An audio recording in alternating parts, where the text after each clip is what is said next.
Good morning all. I am Mrs. Deepika Sri from Malay Health Science. Today we are seeing about the topic in surgery, that is dysphagia. It is one of the esophageal disorder. The term dysphagia means difficulty in swallowing. The definition for dysphagia is it is defined as having a difficulty in swallowing which may affect any part of the swallowing path from mouth to stomach. Next, we are going to the causes of dysphagia.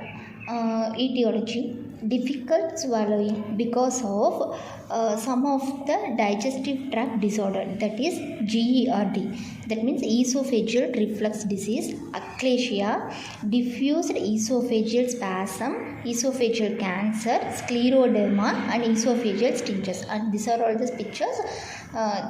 The esophagus is affected. Then there are four types of dysphagia is there. First one is oropharyngeal dysphagia. Second one functional dysphagia. Third one esophageal dysphagia. And the last one is neuromuscular symptom complex. The first one oral dysphagia. It means difficult initiating the swallowing. While we are chewing the particles,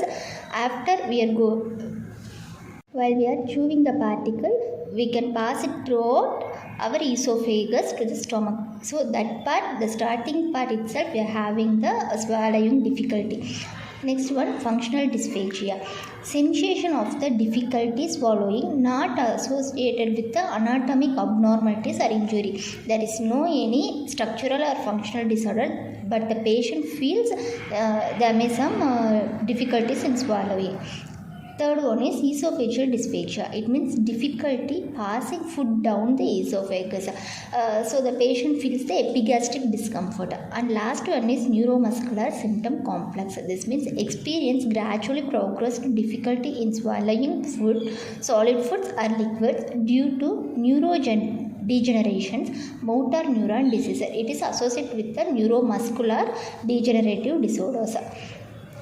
And last one we are going to and we are moving to the next slide, pathophysiology. How the normal esophagus turned up the dysphagic esophagus. First thing, due to any cause. Causes means this type of esophagus, or we are seeing the conditions like GERD, achalasia, like that. So due to any one of these causes, the food only, which means mechanical obstruction, the food gets mechanical obstructions, which leads to intermittent obstruction or persistent obstructions. Some of the people are experienced some intermittent obstructions while they are taking the first food. They feel it as the intermittent. Some of the people, whenever they are taking the food, the patient feel the dysphagic conditions. So these are the two main types. So the persistent, which leads to heartburn.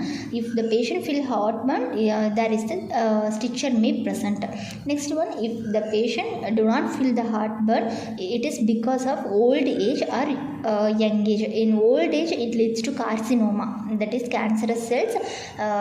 They are starting to generated in esophagia. In young age, it may be some of the sticky foods.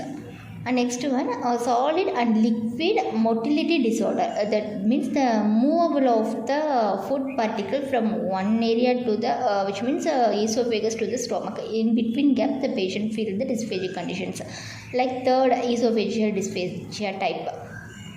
It is divided into the two types, intermittent and persistent. In intermittent, the patient gets the chest pain, which leads to esophageal spasm.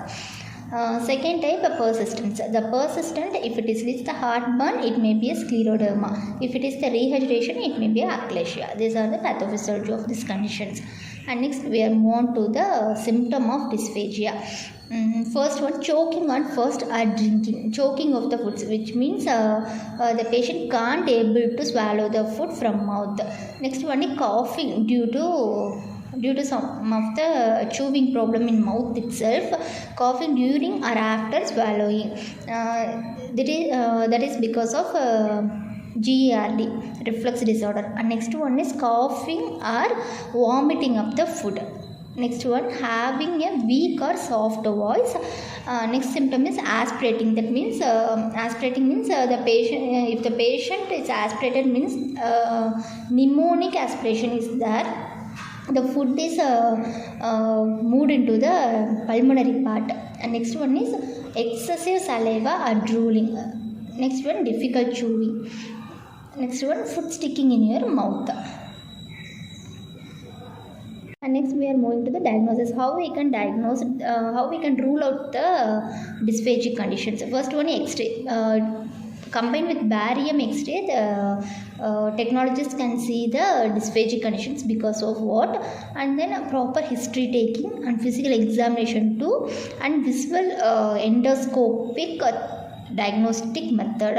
A thin flexible lighted instrument passed down throughout the stomach and then where the obstructions is present in the digestive tract, that and all we can rule out. Next one, fiber optic endoscopic evaluation and esophageal muscle test. It is also known as manometry, and imaging scans like CT. Next we are going to the slide, treatment. First one, if it is due to oropharyngeal dysphagia, the patients have to learn an exercise because of the re-stimulating the nerve and swallowing reflux, trigger the swallowing reflux. And next treatment for esophageal dilatation, the patient get under the surgery like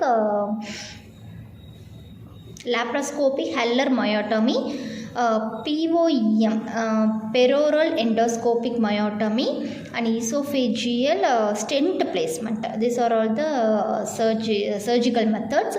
And also, if the patient gets first stage of this dysphagic disorder, we can take medical management also, that is ondenbutal. Thank you all.